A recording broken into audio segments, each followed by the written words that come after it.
gosh, unbelievable. Yeah. I am very well known, by the way. Clearly. Yeah. And his mother and mother's sister were from same boarding school that I had gone to. So every time I went there, we hugged for the mother and the sister.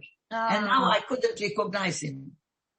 Right. You know, with the masks, it's not easy. No, it's not. It's not at all. Is your boarding school, is that boarding school still around? Yes. We closed it because no more Armenians could come from Lebanon and Syria. And the ones who were coming from Europe, Armenians, didn't know one word of Armenian.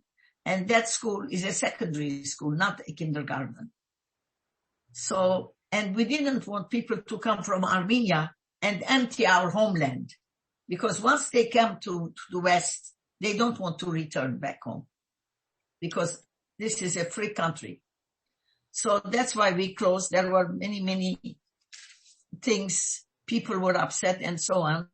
And I wasn't upset. You know, there is a time for everything. Right. And for us, Arabic was very important. But if they don't have Arabic anymore, nobody from Lebanon or Syria would come to study because there is no Arabic. When you return back home, you have to have Arabic. Right.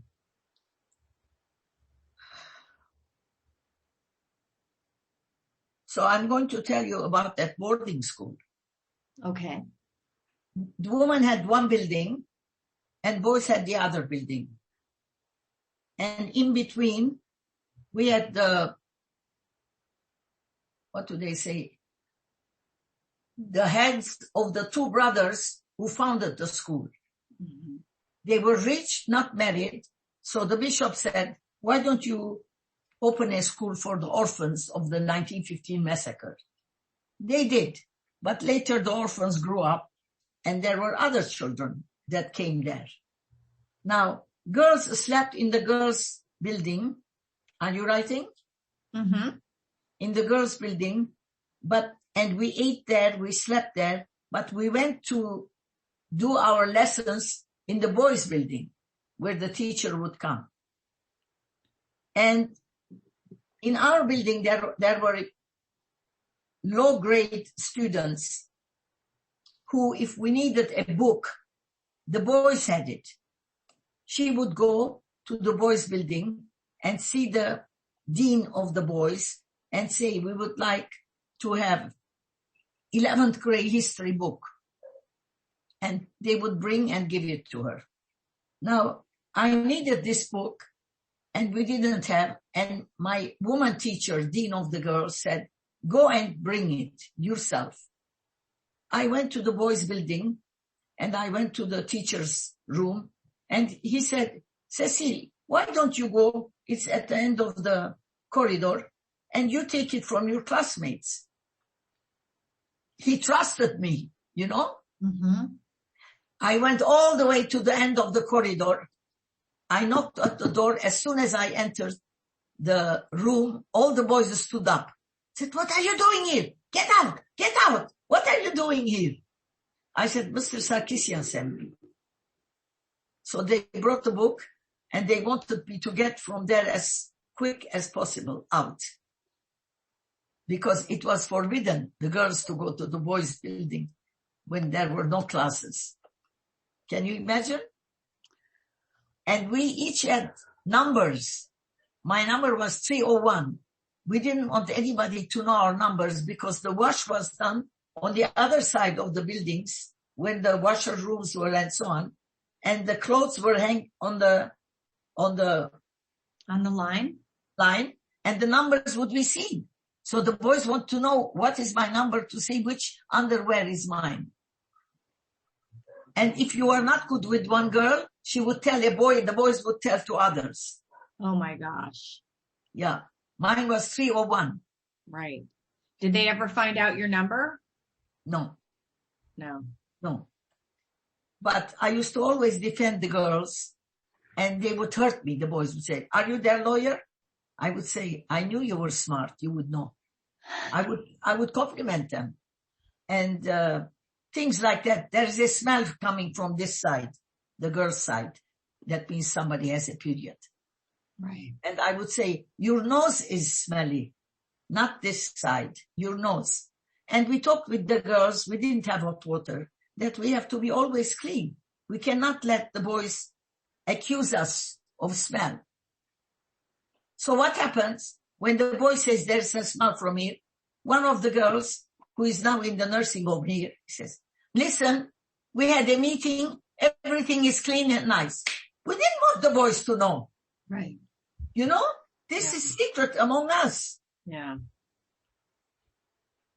So one day I was so upset. When I returned to the girls' building, I went to the toilet. The toilets are open from the top and open from the bottom. They have only doors and in between. And I started crying. I was so hurt. And I constantly am pulling the water so that the flush will camouflage my, you know? Yeah. Because if one of the girls sees it, will tell the boys, why did you hurt Cecile? She was crying all the time. I didn't want them to know that I was crying. Did, do you remember specifically what was the breaking point? Like what was said or done that finally made you go to the bathroom and cry? In English. We were telling the history in English and they were laughing at our English as if their English was better. You know? Unbelievable. Kids are so cruel and boys can be so mean.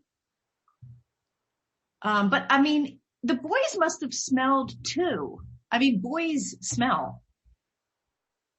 So we were very careful. I cannot do more than that. But sometimes they say it without smelling it. That we know you have periods, one of you. Right, right. They want to be clever. Right. And one day we had a lot of rain and our bedroom was for 80 people. So the teacher came and said, you cannot sleep with this one, but you can sleep with this one. Some beds were all wet from the water. So we had to sleep two in one bed. But she came and she said, who can sleep two and who cannot sleep? At that time, I didn't know why. Maybe she thought she must have lesbian tendencies.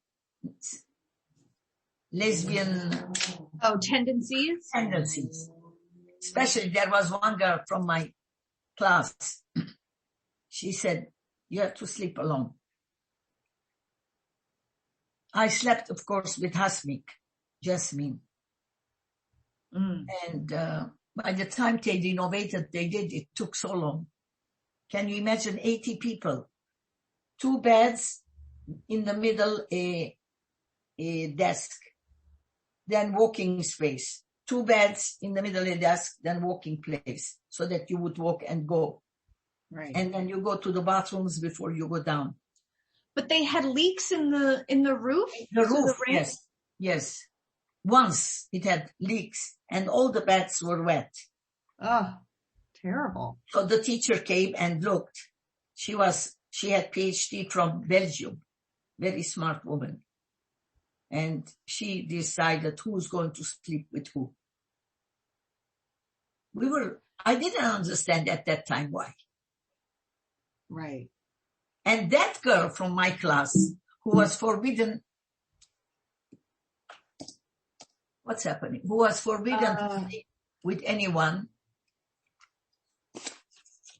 You know, every evening at 7:30 after dinner, this and that, the bell would ring and we would be 7th grade, 8th grade, 9th grade, so on. And the teacher would see if we were all complete. And this girl was not there. The girl was not there. So we sent a message to the boys' building. They looked everywhere. They couldn't find the girl. She was with a boy in the printing room. On the campus, there were rooms for doing things. And she was there with a boy. Eventually they discovered her. and they were going to kick her out of the school. But there was a